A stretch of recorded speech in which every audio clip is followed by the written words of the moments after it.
Bien-aimés dans le Christ, que la grâce de Jésus-Christ notre Seigneur, l'amour de Dieu le Père et la puissance du Saint-Esprit descendent maintenant sur nous pour nous aider à méditer cette parole afin qu'elle puisse porter du fruit dans notre vie pour la plus grande gloire de Dieu et le salut de nos âmes.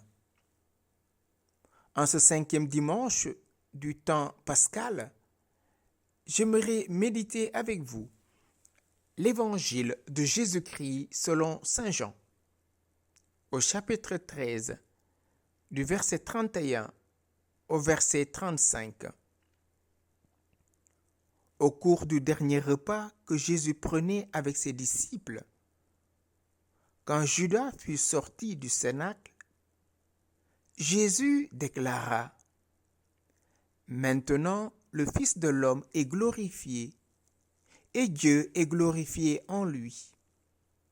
Si Dieu est glorifié en lui, Dieu aussi le glorifiera, et il le glorifiera bientôt. Petits enfants, c'est pour peu de temps encore que je suis avec vous. Je vous donne un commandement nouveau, c'est de vous aimer les uns les autres comme je vous ai aimés. Vous aussi aimez-vous les uns les autres. À ceci, tous reconnaîtront que vous êtes mes disciples, si vous avez de l'amour les uns pour les autres. Bien-aimés dans le Christ, nous sommes à la scène, le dernier repas que Jésus partage avec ses disciples avant d'entrer dans sa passion. Il leur a lavé les pieds et maintenant il leur partage son corps et son sang. Judas sort du cénacle, il sort de la communion. Et Jean nous dit que c'était les ténèbres. Nous savons tous ce qu'il va faire. Il va trahir le Christ. Et c'est à ce moment-là que Jésus déclare : maintenant le Fils de l'homme est glorifié et Dieu est glorifié en lui. Pour comprendre cette glorification dont nous parle Jésus, revenons à ce qu'il a dit dimanche dernier, au chapitre 10 de Saint Jean, verset 30. Le Père et moi, nous sommes un. La glorification dont parle Jésus, voilà ce qui va arriver. Maintenant, le Fils de l'homme est glorifié et Dieu est glorifié en lui. Si Dieu est glorifié en lui, Dieu aussi le glorifiera. En 2 versets, nous avons 5 fois le verbe glorifier. Tout ceci peut nous paraître compliqué, frères et sœurs, mais c'est une manière juive de parler. Cela veut dire que Jésus et le Père sont un. Il l'a dit à Philippe : qui m'a vu a vu le Père. Jean 14, verset 9. Le Fils de l'homme est glorifié, ou que Dieu est glorifié en lui, c'est dire que le Fils est le reflet du Père. Qui m'a vu a vu le Père. Moi et le Père, nous sommes un. Judas sort de la communion, de cette unité, et c'est les ténèbres. Parce que son œuvre n'est plus liée à l'amour, mais à la cupidité. Jésus, c'est à travers sa passion que le Père le glorifie.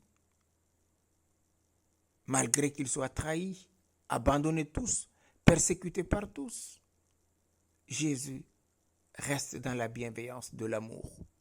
Jésus pardonne et il révèle au monde jusqu'où va l'amour du Père, c'est-à-dire jusqu'à l'infini, sans limite, sans mesure, sans borne.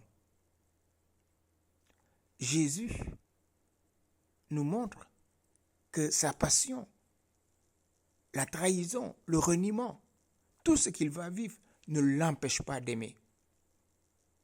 Et c'est là qu'il montre qu'il est l'envoyé du Père, qu'il est avec le Père, qu'il est un avec le Père, parce qu'il n'est qu'amour. Nous, il nous arrive, dès qu'une personne nous fait du mal, on se retire de la relation. On est parfois dans l'indifférence à l'égard de cette personne. et on ferme notre cœur à cette personne. Non, Jésus va plus loin.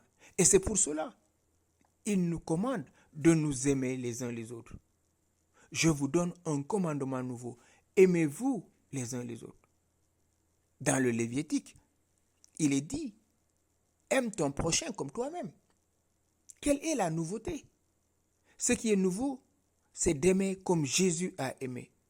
Non pas seulement à sa manière, c'est-à-dire en mourant sur la croix, en donnant sa vie, mais en allant jusqu'au bout de l'amour. Voilà ce qui est nouveau. C'est d'aimer vraiment comme Jésus a aimé, c'est-à-dire en étant complètement guidé par l'Esprit. Jésus ne cherche pas vengeance. Jésus ne demande pas la mort de ses ennemis. Et c'est en se laissant mouvoir par le Saint-Esprit que nous pouvons aimer comme Jésus a aimé.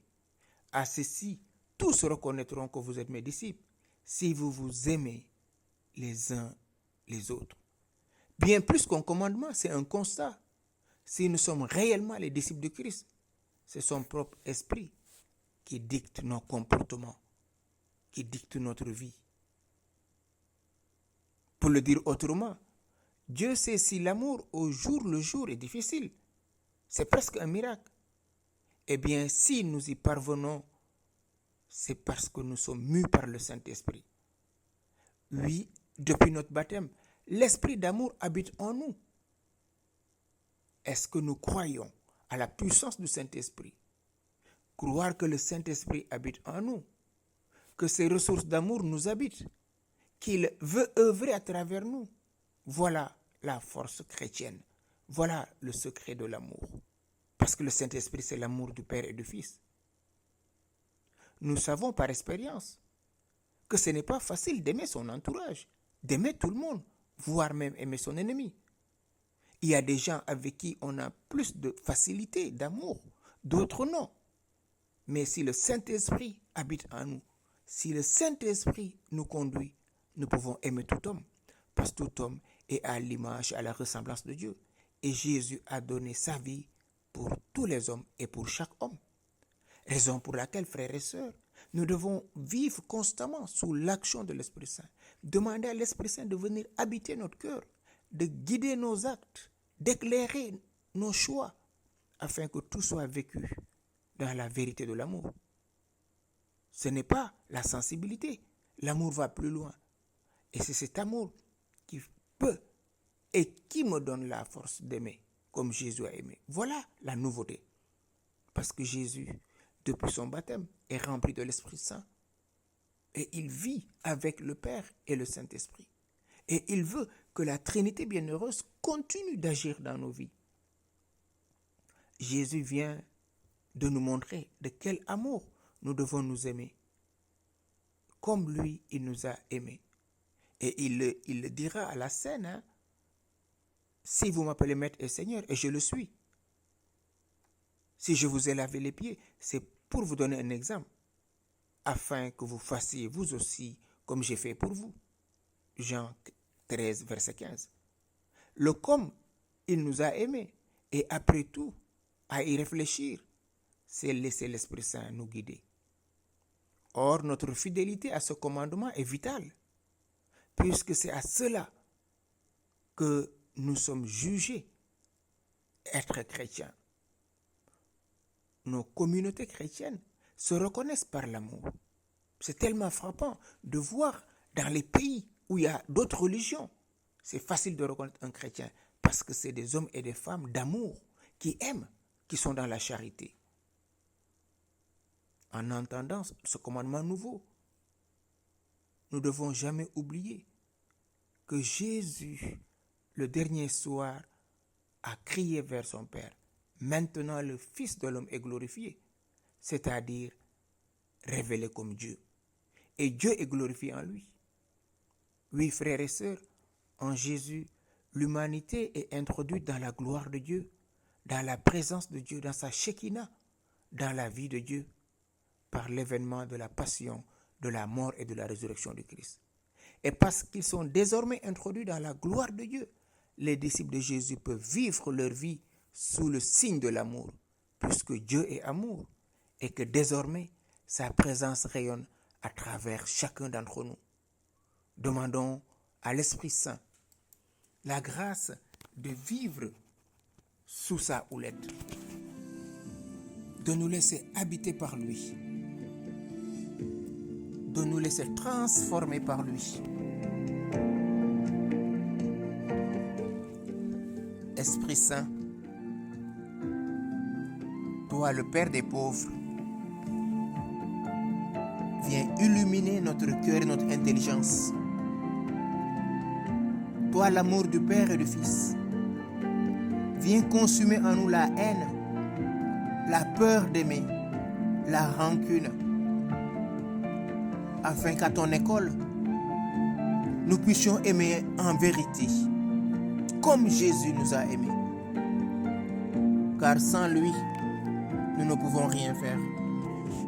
Ô Esprit du Père et du Fils, viens aimer en nous. Apprends-nous à aimer. Éloigne de nous tout obstacle qui t'empêche d'agir dans nos vies.